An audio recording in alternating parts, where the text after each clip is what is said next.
Olá a todos, como é que estamos? Helder de Araújo, canal Luz do Fim do Túnel, 8 de outubro de 2024, terça-feira em São Paulo, dia parcialmente nublado, aí por volta de 24 graus. Bom, hoje eu vou falar um pouco sobre a islamofobia e também principalmente da irãfobia e também da sinofobia.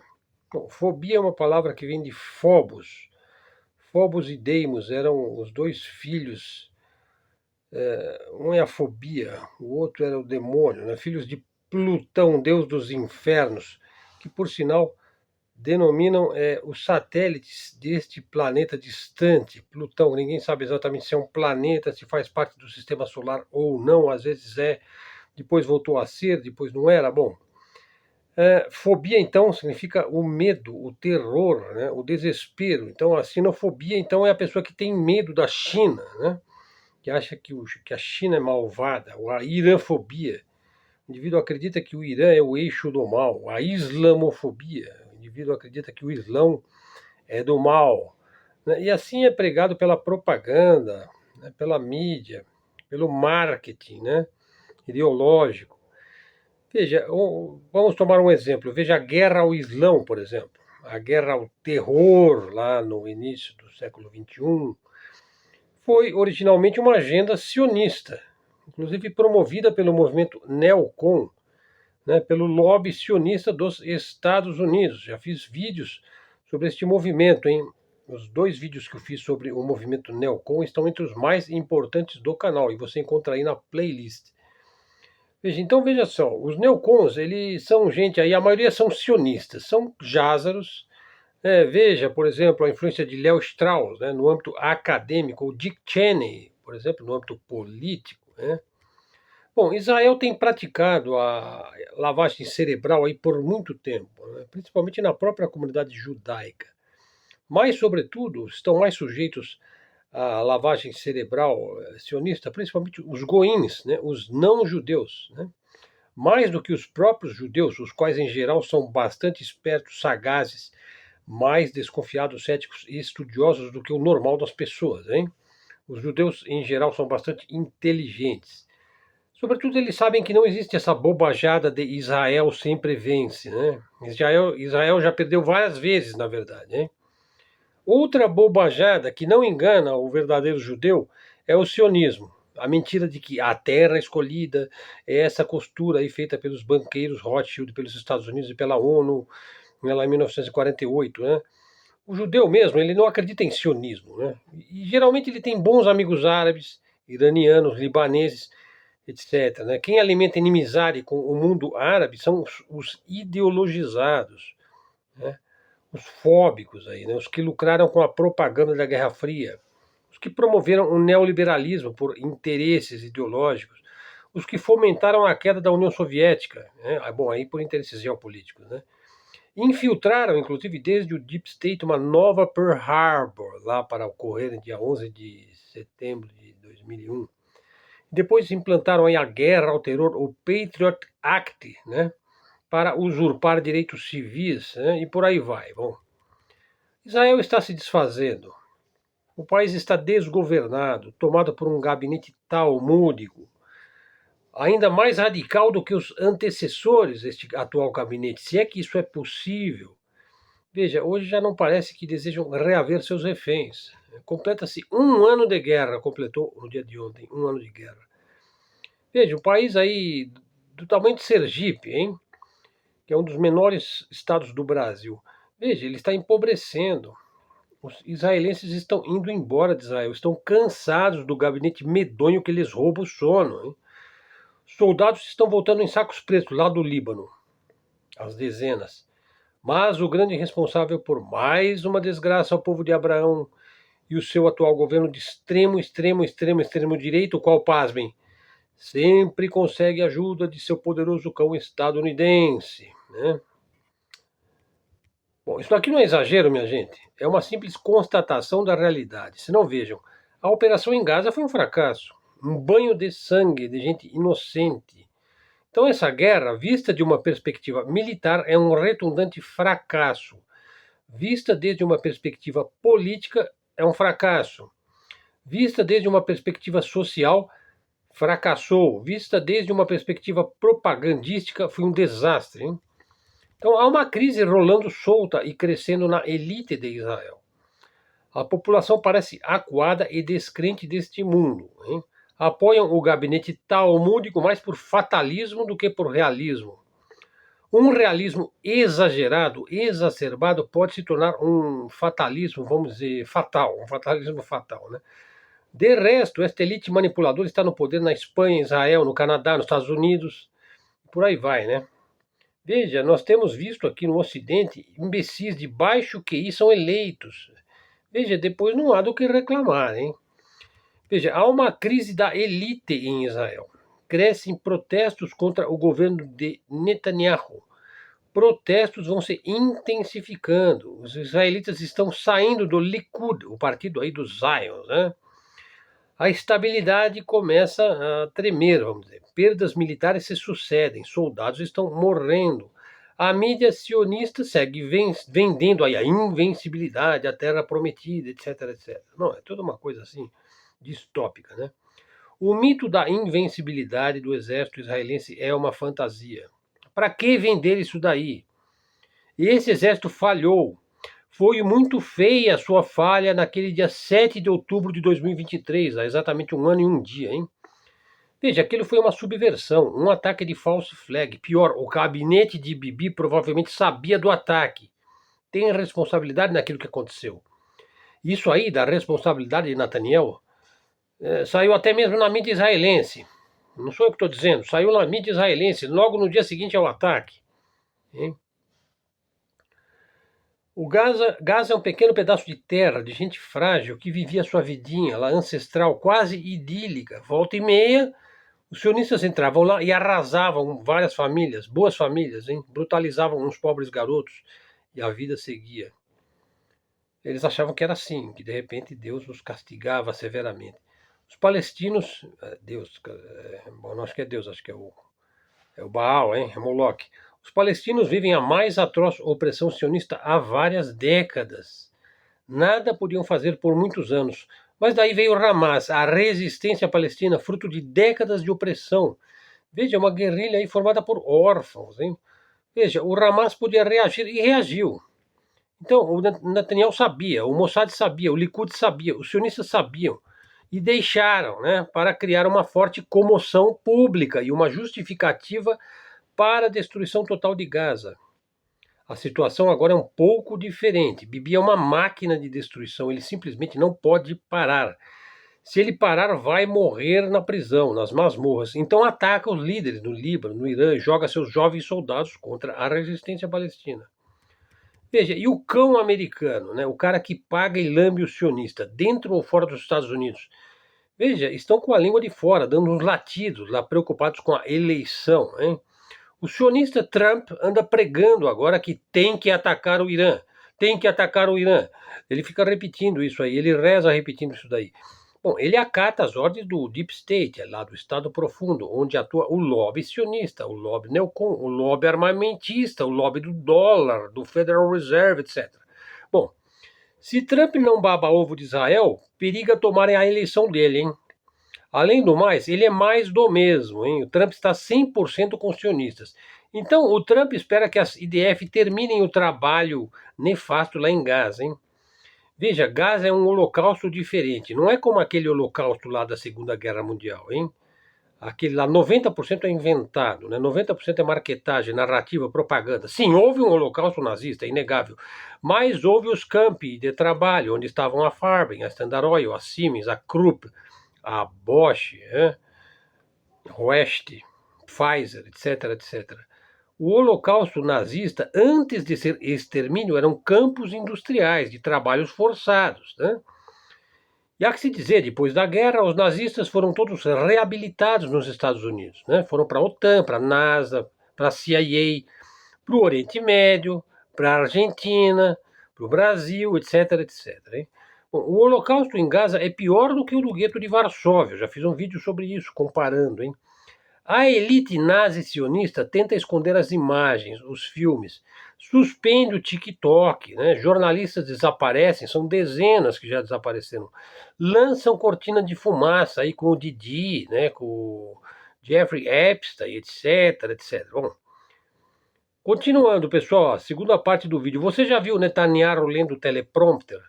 Você já viu suas mãos tremendo? Você já viu sua fala mansa e as pernas bambas? Veja, esse indivíduo é o primeiro-ministro de Israel e estava em choque após os mísseis do Irã. Parecia mesmo algo inacreditável. Veja, não esperavam isso daí. E por que não esperavam? Por que não esperavam os ataques do Irã? Vamos falar sobre isso daí, hein? E vamos revelar alguns segredos aqui no nosso canal em primeira mão. Acredito que é o único canal que vai abordar sobre este ângulo. Veja, a famosa inteligência britânica aí do James Bond não evitou os mísseis que vieram do Irã. Os aliados aí, né, dos britânicos ficaram travadinhos, hein? As mãos tremiam, todo mundo viu o nervosismo, né? E o Irã penetrou sem dificuldade alguma o Iron Dome, o domo de ferro de Israel. Mas ninguém falou certas coisas, certos fatos. Mesmo na mídia alternativa você não vai encontrar o que eu vou dizer aqui. Veja, bom, então eu vou falar, veja. Antes da chegada desses mísseis, pasmem, houve um ataque cibernético contra Israel. Né? E isso saiu na grande mídia, não é uma informação privilegiada. Veja, esse ataque cibernético melou seguramente aí uns 80% das defesas do Iron Dome. O software foi hackeado. Então a pergunta é, como é que os iranianos conseguiram hackear o Domo de Ferro, perpetrar este ataque hacker? Bom, é isso daí que eu vou contar aqui. Veja, primeiro, no dia 7 de outubro, exatamente um ano e um dia atrás, em 2023, veja, foi aquela data fatídica lá do Hamas. Então veja, logo após o ataque do Hamas, paraquedistas britânicos do SAS, as famosas Forças Especiais Britânicas, né? Os James Bonds aí roubaram informação altamente privilegiada de Israel. Veja, eles digitalizaram e processaram toda essa informação que estava encriptada, hein? Então vamos entender. Um outro ponto, veja. Os britânicos aproveitaram o ataque do Hamas para roubar informação privilegiada de Israel. Vocês estão entendendo? Bom, daí o que aconteceu? Você lembra do iate do Mike Lynch, um importante tecnólogo britânico, pode-se dizer o Bill Gates da Inglaterra. Veja, eu falei sobre isso no canal. Houve uma tormenta aí na costa da Sicília. Disseram que o iate foi a pique. Na realidade, os paraquedistas entraram no iate, mataram uns 7 que estavam lá, entre eles o magnata da tecnologia britânica, o Mike Lynch, o Bill Gates britânico. Mataram-no e a sua filha. Veja, são matadores, são piratas, são agentes do MI6, hein? Agora vem a parte interessante. Essa informação terminou nas mãos do Irã e de outros aliados do Irã, como a Rússia e a Coreia do Norte. Estão entendendo a trama? O roubo de informação privilegiada, né, criptografada, que chega a ponto de invadir um iate de um magnata da tecnologia da informática. Vamos voltar um pouco no tempo. Veja, agora o ponto central do nosso vídeo, a Ordem de Troia. Eu vou falar sobre a Ordem de Troia. A Ordem de Troia foi uma importante sociedade iniciática paramilitar russa. Veja, ela tem ligações com os templários, bem como aos Cavaleiros da Cruz de Malta, ligados aos jesuítas. Veja, no Irã, a Ordem de Troia venceu a Horda Negra da máfia Khazar, que eu já fiz 4 vídeos sobre a máfia Khazar. Veja, isso foi possível através de agentes infiltrados nos postos mais altos do poder. A vitória da Ordem de Troia foi uma alavanca para as forças soberanas do Irã, no exílio. Daí houve o retorno da guarda pretoriana e da guarda revolucionária em torno dos ayatolás. As forças iranianas conseguiram por algum tempo reprimir os esforços internos para lançar o contra-ataque contra Israel. Veja, logo após o ataque de Israel no mês de abril, as forças iranianas conseguiram reprimir os esforços internos para lançar um contra-ataque imediato. Quando o contra-ataque veio, veja, agora em outubro, houve uma grande comoção em Israel. Era algo impensado do ponto de vista de Israel. O Netanyahu estava com as mãos tremendo. Então veja a trama, veja, o novo presidente do Irã, pró-ocidental, que sucedeu Ibrahim Raisi, que caiu naquele estranhíssima queda lá daquele helicóptero lá. Veja, o novo presidente prometeu que não iria acontecer nada. Só que, podemos concluir agora, é a guarda pretoriana do Irã, é a guarda revolucionária que está dando as cartas no Irã. O novo presidente do Irã, que sucedeu o Raisi, é o Gorbachev, iraniano, um traíra, um quinta coluna. Veja, ele foi colocado de molho. Esse que é o significado do ataque com mísseis do Irã contra Israel. Agora vamos falar um pouco mais sobre a conhecida Ordem de Troia. Veja, para vocês terem uma ideia da profundidade desta análise. Veja, vamos lembrar que Joseph Vissarionovich Stalin, isso se lê na biografia do próprio Joseph Stalin. Veja, Stalin sabia muito bem quem era seu pai. O Stalin, ele era filho de um general da inteligência russa, hein? O Przewalski, mestre da Ordem de Troia, uma organização pró-monárquica clandestina da época do czar, da época do Império Russo, no século XIX, final do século XIX. A Ordem de Troia foi criada para lutar contra o terrorismo britânico. Primeiro surgiu um grupo paramilitar na Rússia. Isso foi após o assassinato do imperador Alejandro II por uma bomba britânica no dia 12 de março de 1881. Quer dizer, os britânicos conseguiram matar o imperador Alexandre II, lá do Império Russo, hein? Veja, os principais organizadores, então, deste grupo que surge para resistir, hein, à infiltração britânica foram o conde Chkalov e o conde Varavzov.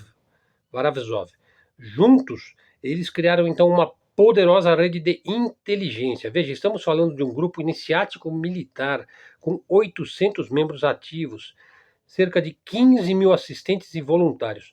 Essa organização se manteve muito bem em segredo, atuava fora dos círculos oficiais da inteligência soviética, ou seja, ela sobreviveu à queda do Império Russo, à queda do czar. Ela, vamos dizer que ela continuou ativa em plena era soviética, tanto é que era o pai do Joseph Stalin, que vinha a ser o homem mais poderoso da União Soviética. Praticamente não há muita informação sobre esta organização, hein? Sobre suas estruturas, sobre seus líderes, sobre suas ações. Ou seja, trata-se realmente de uma sociedade secreta. Não é como o Bilderberg, né, que é bastante conhecido, mas é uma organização efetivamente secreta e que atuava clandestinamente. Veja, dentro do segundo departamento deste grupo, aí da Ordem de Troia, criado na época do czar, veja, ainda não se chamava Ordem de Troia, hein? Ele foi criado na época do czar.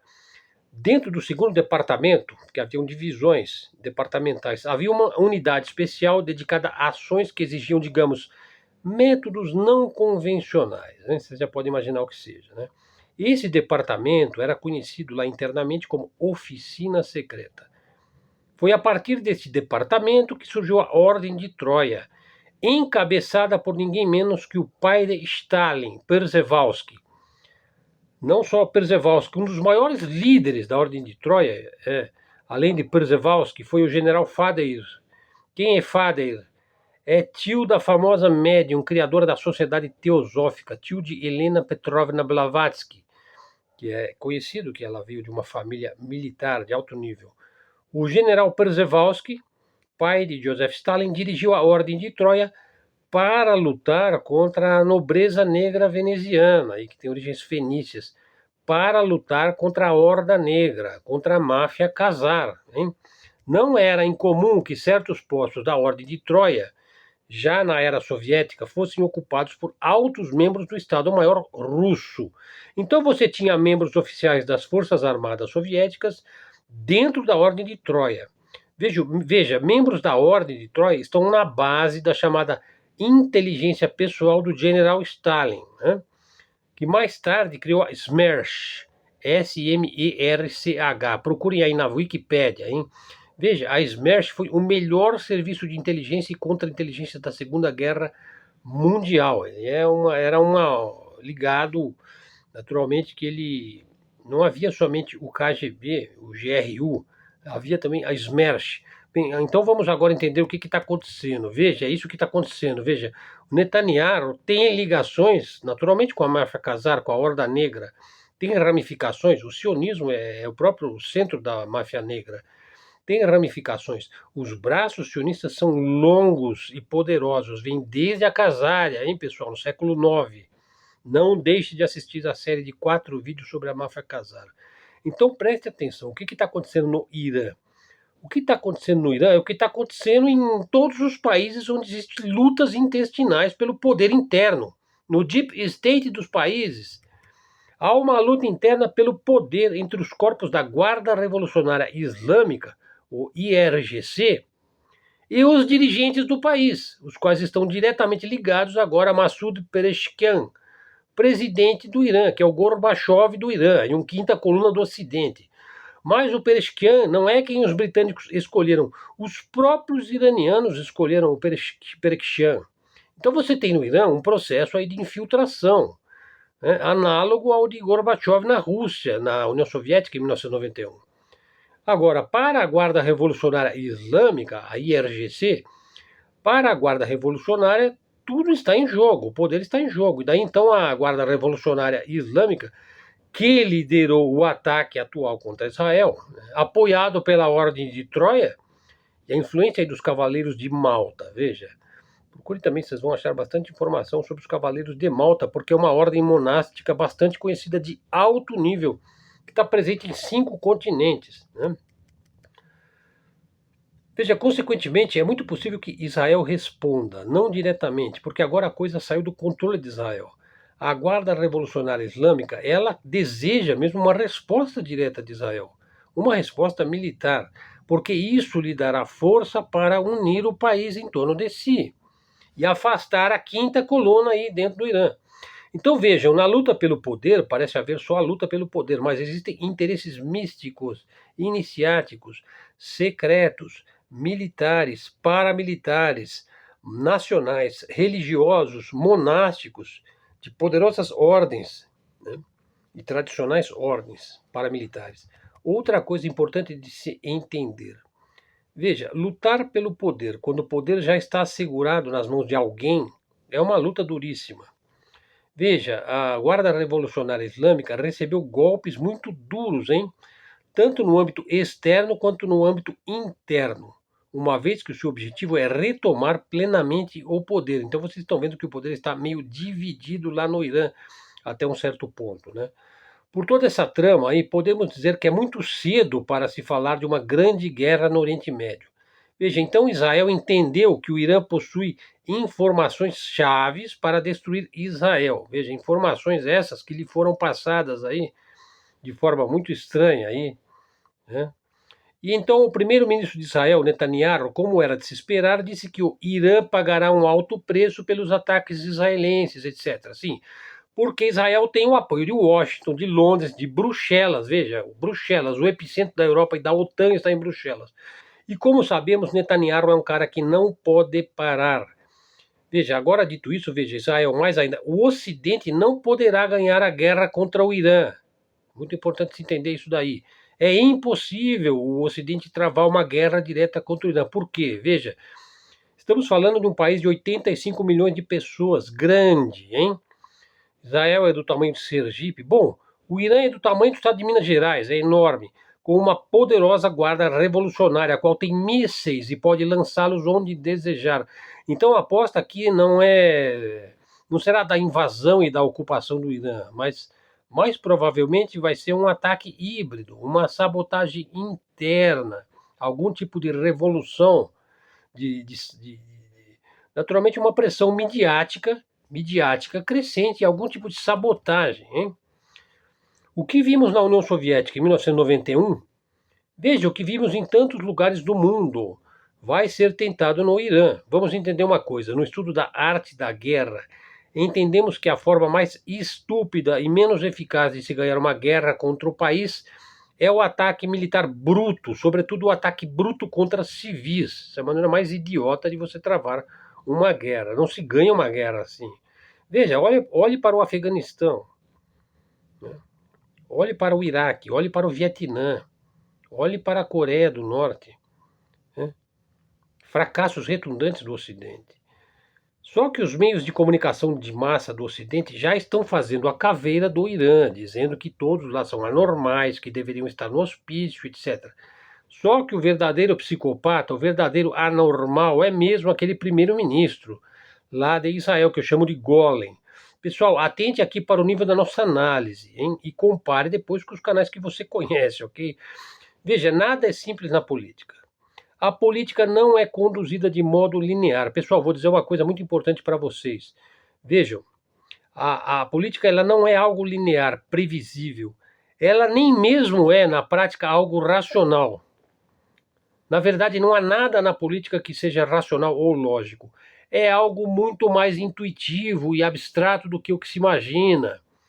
O que é mais racional e lógico na política, ou vamos dizer, a coisa mais lógica da política é que ela é irracional. A coisa mais lógica da política é que ela é ilógica, irracional. O comportamento irracional e intuitivo, veja, frequentemente é o que dá as cartas. Veja, há um elemento aí que, do ponto de vista estético, seria um elemento do sentimento, da emoção, até do próprio romantismo, até da própria aventura, poderíamos dizer, de um espírito dionisíaco, né, que perde os limites. Bom, podemos dizer então que os dirigentes iranianos, incluindo aí naturalmente o corpo de segurança da Guarda Revolucionária Islâmica, sabem o que estão fazendo e por que estão fazendo. Eles sabem qual é a situação objetiva e o risco que estão correndo. E agora estão fazendo o máximo também do seu lado para demonizar os israelitas, mostrando que os israelitas estão sob a ação de esquemas mitológicos primitivos, que a luta de Israel não é nada não é sagrada coisa nenhuma. É uma luta racial para roubar terras e destruir povos, simplesmente. A realidade, pessoal, nunca deve ser entendida numa concepção maniqueísta. Pesquisem sobre isso daí, maniqueísmo, hein? Veja, de que há um lado absolutamente bom e um lado absolutamente ruim. Veja, esse não é o modo de analisar correto. Veja, esse é o modo chapéu de alumínio, que nós devemos ficar fora dessa conceituação pueril, infantil. Veja, existe o interesse de Israel por aumentar o seu território, ponto.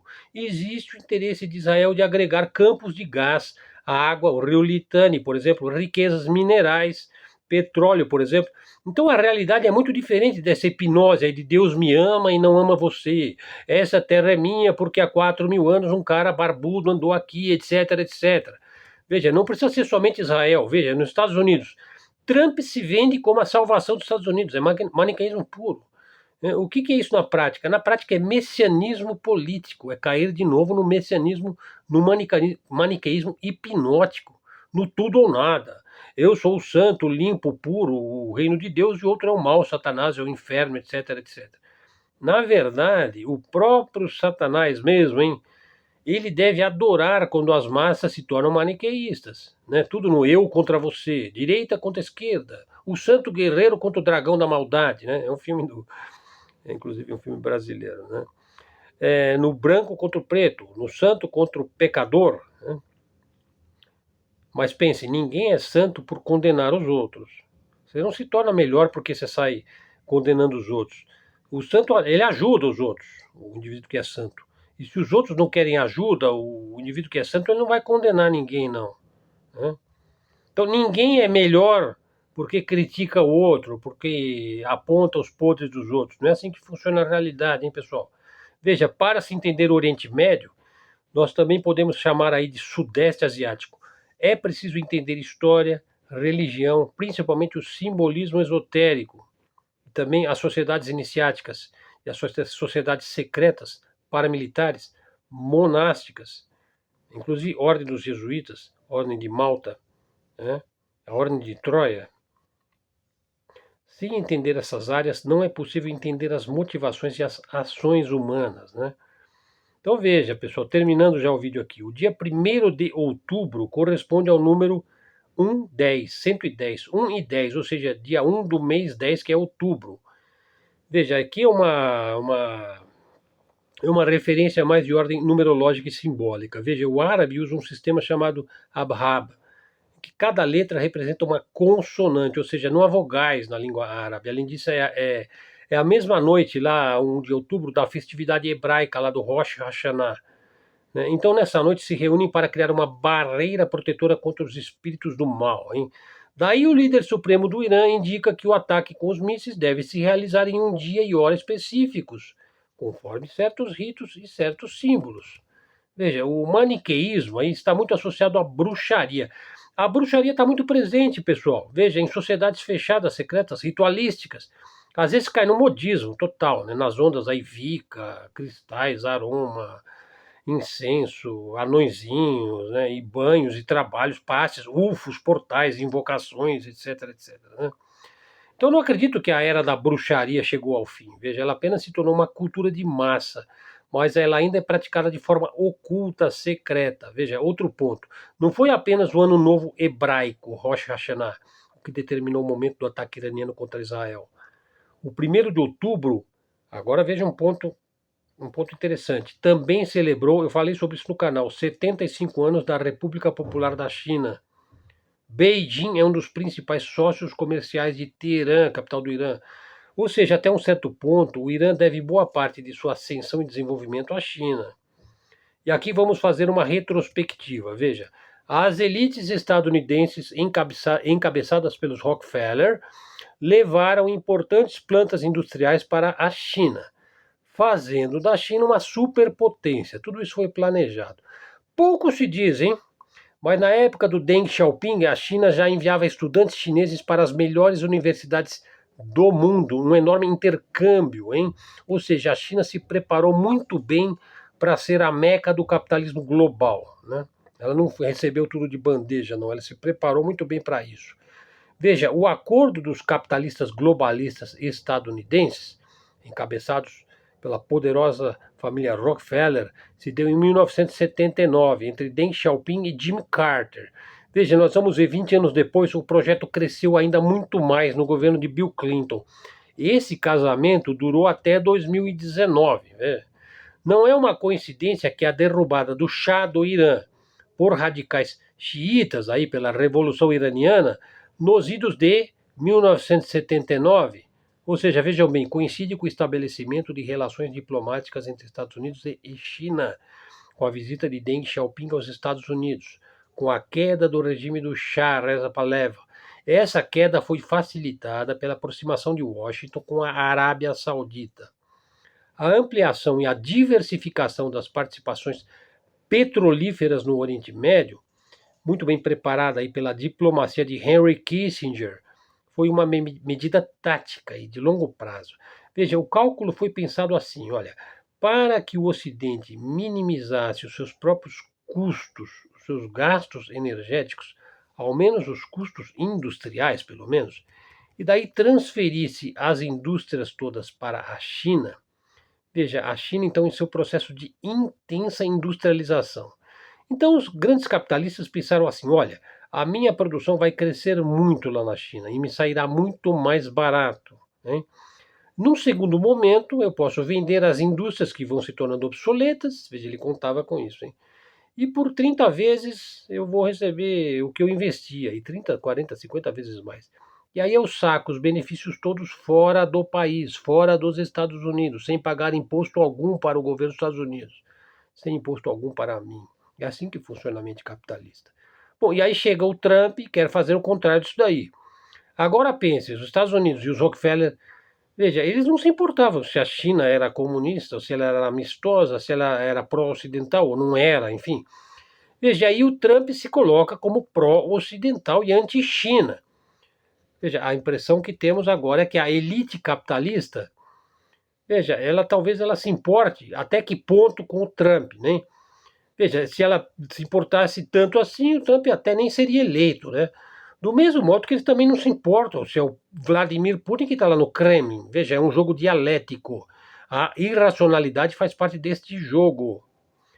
Bom, então na época dos acordos com a Arábia Saudita, da queda do Shah, dos acordos com a China, tivemos aí a apoteose da globalização, ainda melhor representada pela queda da União Soviética em 1991.